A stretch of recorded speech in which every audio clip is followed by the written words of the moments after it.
morning. Today we are reading out of the sixth book in the Left Behind series, and that book is called Assassins. Today I'll be reading chapter 6.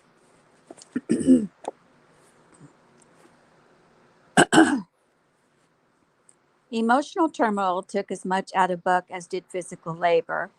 Often, after toiling all day with Brayford and Floyd in the underground shelter, he had trouble falling asleep. But now he had taken to bed his grief over Floyd. Fear of how Hattie could imperil the tribulation force, and dread over the strange behavior of his father-in-law. Buck was exhausted beyond measure. Lying next to his damaged but resilient wife, he fought to stay awake and listen to her. He and Chloe had so little time to talk anymore. Despite spending most of their days in the same house, she lamented not being as involved as she once had.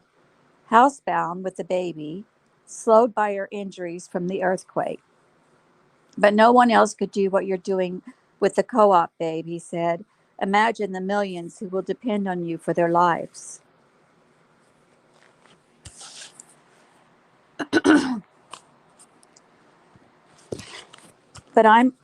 But I'm on the periphery, she said. Today I spent most of today comforting you and Daddy and taking care of the baby. We needed you. I have needs too, Buck.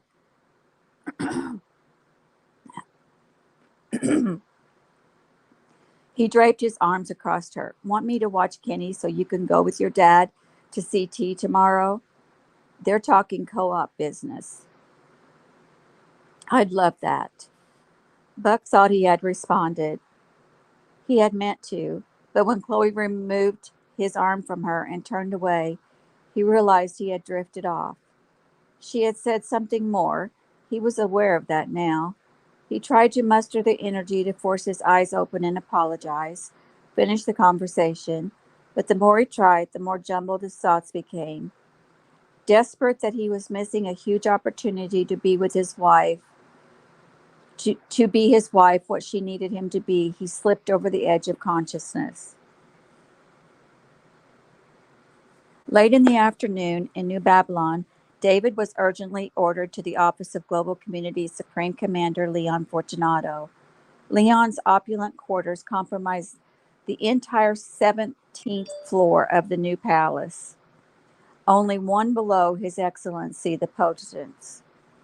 Though David reported directly to him, a face-to-face with Fortunato had become rare. The organization chart, as Mac had mentioned more than once, had to look like a spaghetti bowl. Ostensibly, Carpathia himself had only one subordinate. Besides his secretary and the ever-present gaggle of obsequious lackeys, and that was Fortunato. But the entire administrative wing of the palace was filled with sycophants who dressed like the Potentate and the Supreme Commander, walked like them, talked like them, and bowed and scraped in their presence. David, the youngest member of the management staff, seemed to have garnered the respect of the brass with what appeared only appropriate deference. But for the moment, he was in trouble. As soon as Fortunato's door was shut, before David could even sit in the gargantuan room, Leon started in on him. I want to know where those computers are and why they aren't being installed as we speak. The the biggest single shipment of hardware since we equipped the castle, the palace, Leon said, planting his meaty frame in the throne-like leather chair behind his desk. You know what I'm talking about. The more you hem and haw, the more suspicious. No, sir, of course I know. We took delivery of those yesterday, and where are they? They're not in position to be directly moved into the... What's wrong with them? Leon barked and finally pointed to a chair. David said, It's a technical thing, sir. A glitch. It's a Oriented problem. Positioning renders them inoperative in the palace. Leon glared at him. Do you need to be replaced? That would be the only solution. Yes, sir. Then replace them. Do they need to be replaced? That would be the only solution. Yes, sir.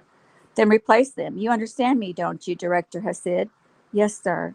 You get my drift? Sir. When I get exercised, you understand it's not just me. I know, yes, sir.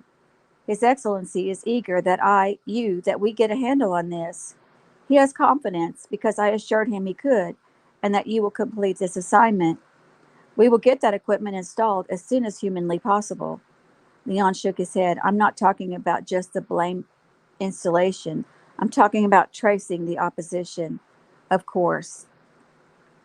His Excellency is a pacifist, as you know, but he also knows the only power a man of peace has is information. That's why he monitors those two crazy preachers in Jerusalem. Their day will come. They have admitted as much themselves. And sympathetic as he is to variant views, a small but influential fraction has the attention of those rebellious to the New World Order. Would you not agree? Agree, sir. Fortunato looked frustrated that His Excellency had reason to be concerned about this Ben Judah character and his own former publisher, who is spewing anti GC propaganda. Oh, yes, absolutely dangerous, I mean. If there were just small pockets of these types out there, who cares? But they seem to have rallied under the banner of exactly, and they're harboring the mother of His Excellency's child. She must be found before she tries to abort or worse, reveal information that could damage. Leon let his thought trail off. Anyway, he said, replace that order or fix that orientation or whatever problem and get people on this. Buck was grateful to have awakened before Chloe. He kissed her cheek and straightened her blankets. He left a note on the bedside table. Sorry I drifted off. Go with your dad today. I'll cover here. I love you. He padded to the kitchen where Tyson sat alone, shoulders hunched, eating breakfast. Cameron, he whispered, if I had known you were coming, I would have fixed something for you. No need. Gonna get a head start on my writing so I can watch the baby. Cameron poured himself a glass of juice and leaned against the counter. Chloe's going with Ray to see T about the co-op. Tyson nodded wearily. I miss Floyd. I knew something had to be wrong when he did not get up with me yesterday, he sighed. Doc had a good mind, many questions. I don't have that mind, but I do have questions. You were working on your commentary about the second woe, the sixth trumpet judgment, which I am late on, Tyson said.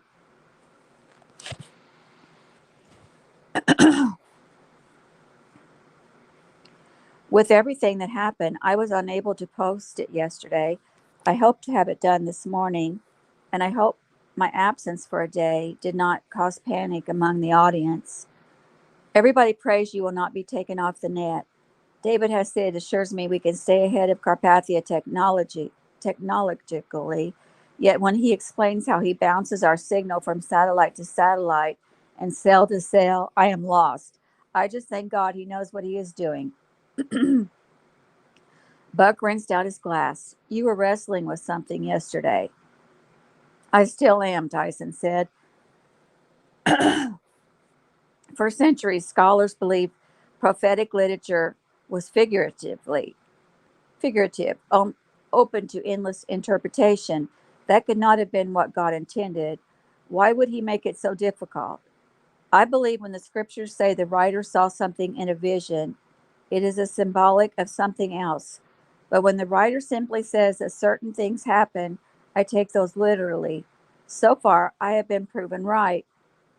The passage I am working on, where John sees in a vision 200 million horsemen who have the power to slay a third of the remaining population, seems by necessity figurative. I doubt these men and animals will be literal beings, but I believe their impact will be very real nonetheless. They will indeed slay a third of the population. Buck squinted, and the teacher looked away. This is a new one, Buck said. You really don't know, do you? Tyson shook his head. Yet I feel a great responsibility for the readers God has entrusted to me. I do not want to get ahead of him, but neither do I want to hang back in fear. All I can do is be honest about how I am tussling with this. It is time many of these believers start interpreting the scripture for themselves anyway. When is this judgment supposed to happen? All we know for sure is that it comes next chronologically and that it must occur before the midpoint of the tribulation, unless God Himself makes it happen in an instant. It appears it could take several weeks. Tyson had, the day before, merely transmitted the scriptural passage he would comment on the next day. Running the body of text alone resulted in the largest cyberspace audience in history, awaiting Dr. Ben Judah's fearful teaching on Revelations 9:15 through 21.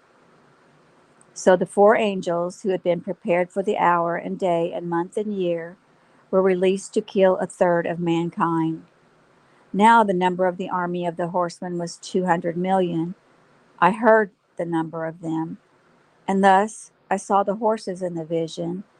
Those who sat on them had breastplates of fiery red, blue, and sulfur yellow, and the heads of the horses were like the heads of lions, and out of their mouths came fire, smoke, and brimstone.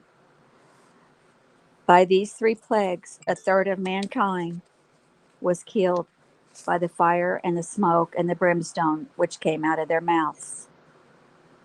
For this power is in their mouth and in their tails. For their tails are like serpents, having heads, and with them they do harm.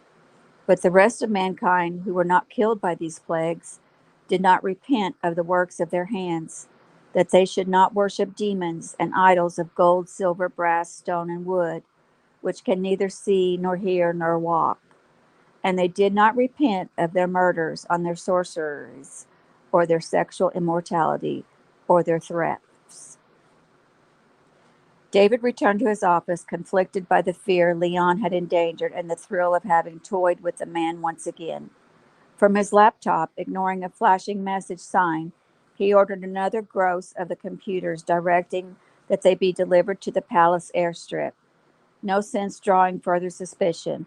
He could thwart whatever his experts detected by planting viruses in the equipment or merely misinterpreting their findings.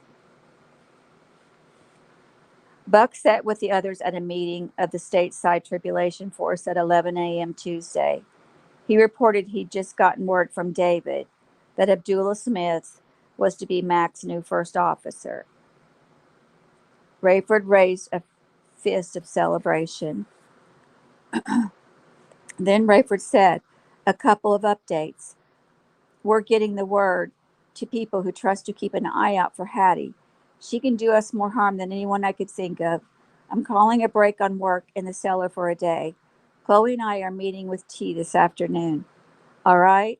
Mrs. Rose, the floor is yours." Leah stood to speak, which seemed to surprise the others as much as did Buck. They scooted their chairs back to soften the angle as they looked up at her. She spoke softly and seemed more self-conscious than when she had met them the night before. Her story came in a monotone, as if she were covering her emotions. "I gathered that you people were fairly normal before the rapture, except that you weren't believers. I was messed up. I grew up in a home where my dad was an alcoholic, my mother a manic depressive. My parents' fights were the neighborhood entertainment until they divorced when I was 12. Within 3 years, I smoked, drank, slept around, did drugs, and nearly killed myself more than once. I had an abortion when I was 17 and then tried to drink away the horror of it. I dropped out of school and lived in a friend's apartment. I consumed more booze and dope than food. And when I found myself wandering the streets and passing blood in the middle of the night, I came to the end of myself. I knew I was a bum and that if I didn't do something about it, I would soon be dead. I didn't want that because I had no idea what came next. I prayed when I was really in trouble, but most of the time I didn't even think about God.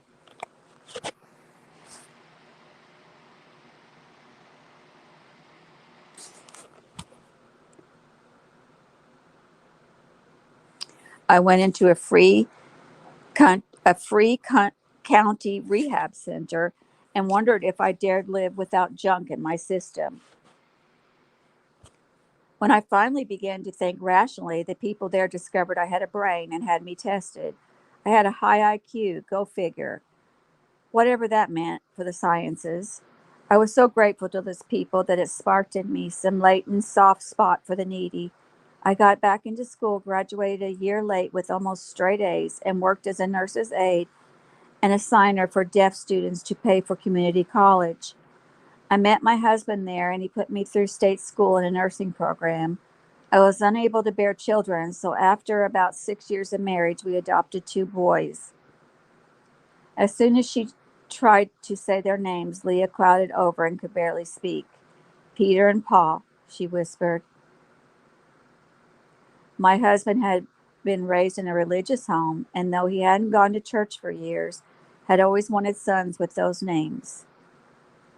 We wanted to expose the boys to church, so we started going. The people were nice, but it might as well have been a country club, lots of social activities, but we didn't feel any closer to God. At the hospital where I worked, one of the chaplains tried to convert me.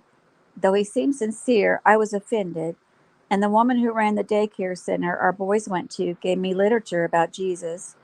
I assured her we went to church. I was incensed when my sons came home with Bible stories. I called the woman and told her they went to Sunday school and that I wished she'd stick to just watching them. Leah's voice was husky with emotion. I found my boys' beds empty the morning after the rapture. It was the worst day of my life. I was convinced they had been kidnapped. The police couldn't do anything, of course, because all children were gone. I hadn't heard of the rapture, but it was quickly put forth on the news as one of the possibilities. I called the hospital chaplain, but he had disappeared. I called the daycare center, but the director had vanished too. I raced over there, but no one knew anything. In a rack in the waiting room, I found some pamphlets like the ones the director had given me. One titled, Don't Be Left Behind, said that someday true believers would disappear into heaven with Jesus. That was in my purse when I got home and discovered my husband in the garage with the door shut and his car running.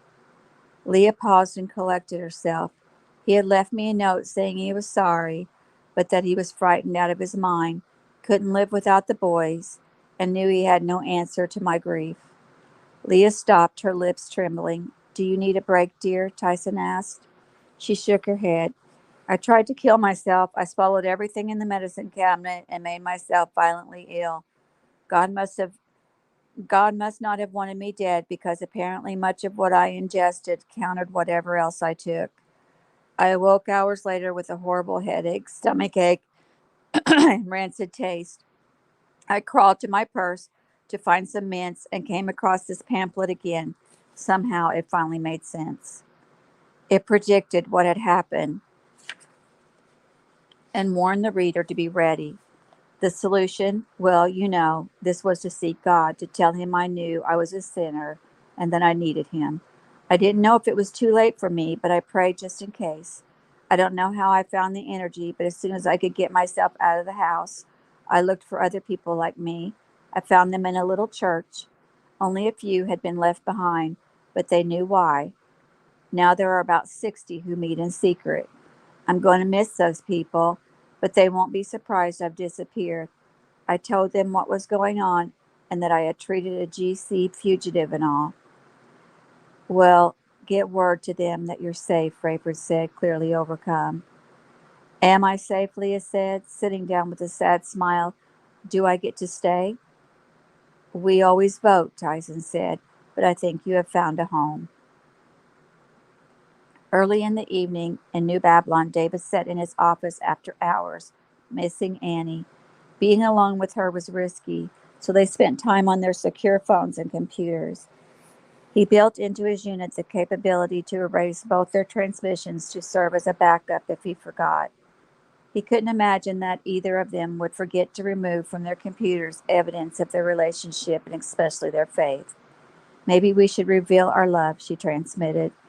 By policy, I would be forced to move to a department outside your supervision, but at least we could see each other without suspicion.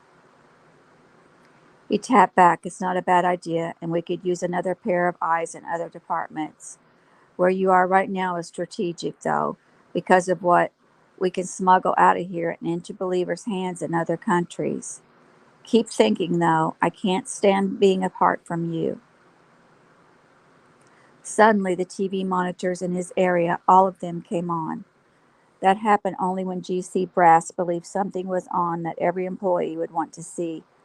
Most of the time, it meant that Carpathia or Fortunato was addressing the world, and it didn't make any difference whether anyone in a sector was working. If there was a TV there, it came on. David spun in his chair and leaned back to watch the monitor in his office. A GC CNN anchorman was reporting a plane crash. While neither the plane itself, reportedly a large private aircraft, nor the pilot or passenger had been sighted, personal belongings had washed ashore in Portugal. Listen to this Mayday call recorded by several tracking stations in the region. Mayday, Mayday, Quantum 0708, losing altitude, Mayday. Radar trackers lost sight of the craft soon thereafter, and rescuers searched the area. Luggage and personal effects of two people, a man and a woman, were discovered. Authorities assume it will be just a matter of time before the wreckage and bodies are discovered. Names of the victims are being withheld pending notification of next of kin. David squinted at the screen, wondering why GC Brass thought this was newsworthy until the victims were known. Then the internal caption scrawl appeared on the screen. Attention, GC Palace personnel. Probable victims in this crash, according to rescue authorities, are as follows. Pilot Samuel Hansom of Baton Rouge, Louisiana, United States of North America, and Hattie Durham, originally of Des Plaines, Illinois, USNA. Miss Durham once served His Excellency the Potentate as personal assistant. Condolences to those who knew her. David phoned Mac. I saw, Mac said. What an obvious fake. Yeah, David said. The pilot must be cashing in a huge insurance policy, and Hattie has to be somewhere in Europe. Maybe they're shopping for more stupid pills, Max said. Are we supposed to believe Carpathia and Fortunato fell for this? Surely not, David said, unless they engineered it. Maybe they found Hattie and had her killed, and now they're covering. They'd better come up with wreckage or bodies. David heard the ping that told him he had a new message. I'll get back to you, Mac. Rayford and Chloe sat in T's office at the base of the Palwaki Tower with T and two men from his house church. Chloe outlined how she planned to link the major players on the co-op network and start testing the system before actual buying and selling got underway. We have to keep it secret from the beginning, she said. Otherwise, we'll be grouped with all other commodity brokers and put under the GCs. The others nodded. Rayford's phone beeped. It was Buck. Rayford laughed aloud as Buck recounted the strange news report. Turn on the TV, T, he said. GC commentators mournfully discussed the tragedy, though names had not been revealed outside New Babylon, and so far nothing but papers and belongings had been found. Rayford shook his head. Someday, Fortunato, or whoever tried to take advantage of this, is going to embarrass himself beyond repair. Chloe tugged at his sleeve and whispered, at least we can be pretty sure Hattie's all right for now. The question, he said, as the meeting broke up, is where she is. She's not smart enough to get any thinking person to believe she went down in that plane. Could she still surprise Carpathia?